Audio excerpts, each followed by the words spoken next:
Okay, in this problem we're going to pick up where we left off in the previous problem. We have two boxes being pushed by a force, and in the last part we found out what the acceleration was of those two boxes in the x direction. What we needed to find out then for the next part was what is the force that's being exerted between them. Now if we look at them as one single object, obviously there's no force between them. That's one of the things that makes the systems approach very nice and easy, is that it allows us to ignore anything that's happening within that system. But if we're looking specifically for what's going on between box 1 and box 2, we have to look at either box 1 or box 2. I know which one we should look at, but I'm not sure that you do. So we're going to look at both of them first. So I'm going to start off with mass 1. And we'll look at mass 1, and there is a force of gravity downwards. There is a normal force upwards. There is force F forward. And then this is where it gets tricky, because there's actually going to be a force of friction backwards.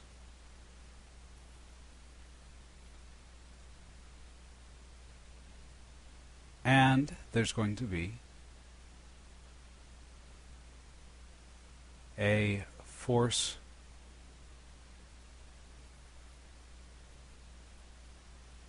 from box 2.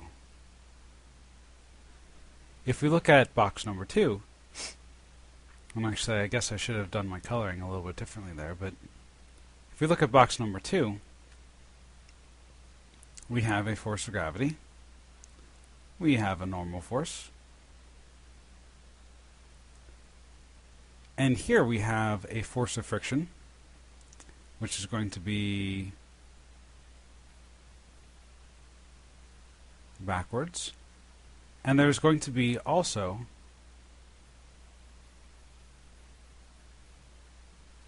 a force from box 1 forward. Now this force of box 1 and the force of box 1 on box 2 and the force of box 2 on box 1 are going to be equal but opposite to each other. So force 2 equals the opposite of force 1. Now if we're trying to find this force, you can look at this problem and you can look at this problem. They're two separate objects now. We're not treating them as a system. And hopefully you can identify that this one is the easier one. And it's simply a matter of counting. We have two horizontal forces. In this case, we have three in that case. So this one's going to be the easier way to go. Number 2. So when we're looking at number 2 then, we can do the sum of forces in the y direction. That's fine. And we'll go ahead and do that because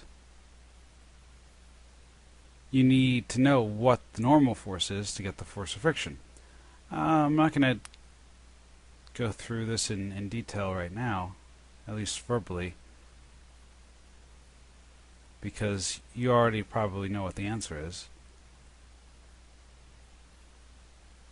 Okay, we know that that normal force is going to be the same as the weight of box 2, only positive instead of negative like the weight is going to be, because this is the positive, this is the negative. Negative, positive. So now what I'm going to have to do, so this is my step 1. My step 2, and I'll do this in a nice, let's try pink. Do it in a nice pink color. So for this part, we're going to do the sum of forces, and I'm going to be actually a little bit more specific. This was the sum of forces in the y direction on box 2. This is going to be the sum of forces in the x direction on box 2. So that's going to be equal to m2 times the acceleration in the x direction, which we know. We found that in the previous part, 2.65 meters per second squared. So we know everything on this side. What we need to do is identify what forces we have, which we already did in the diagram. I have the force of friction on box 2, and we have the it is a normal force. We have a normal force that box 1 is exerting on box 2. And this is what I'm ultimately going to try to find. So for the force of friction, that's just equal to the opposite of the coefficient of friction times the normal force. that the ground is exerting upward on box 2, which I know. I've solved for it. So I'm just going to go ahead and plug that in.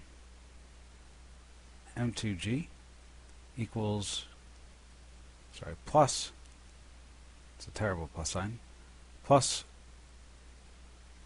the force that the boxes are exerting on each other equals M2 times A. And now I'm just going to rearrange and solve for F1. So if I rearrange this, I get F1 equals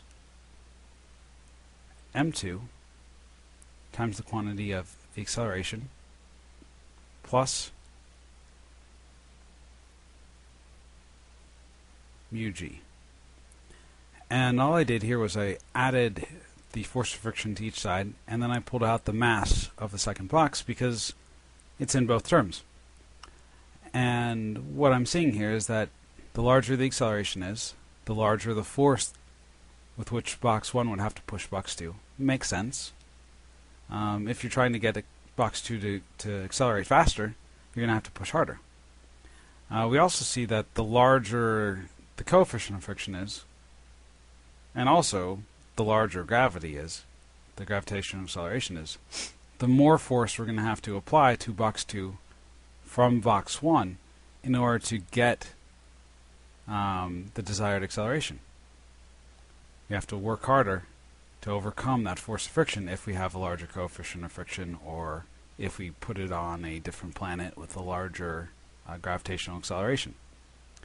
And obviously the larger the mass of mass 2, the larger the force that we're going to need to apply.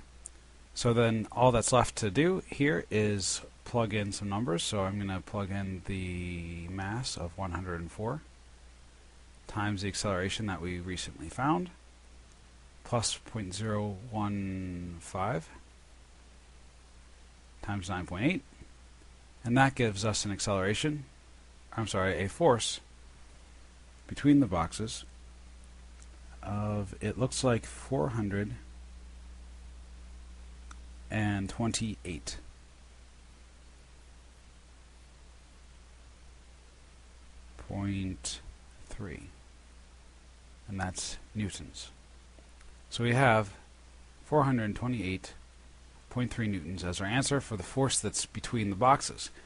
Now if I had solved instead of solving for the force that box 1 is exerting on box 2, if I had solved for what this is over here, what is the force that box 2 exerts back on box 1, it would be exactly the same because of Newton's third law. It would just be the opposite direction, so I'd have a negative 428.3 newtons.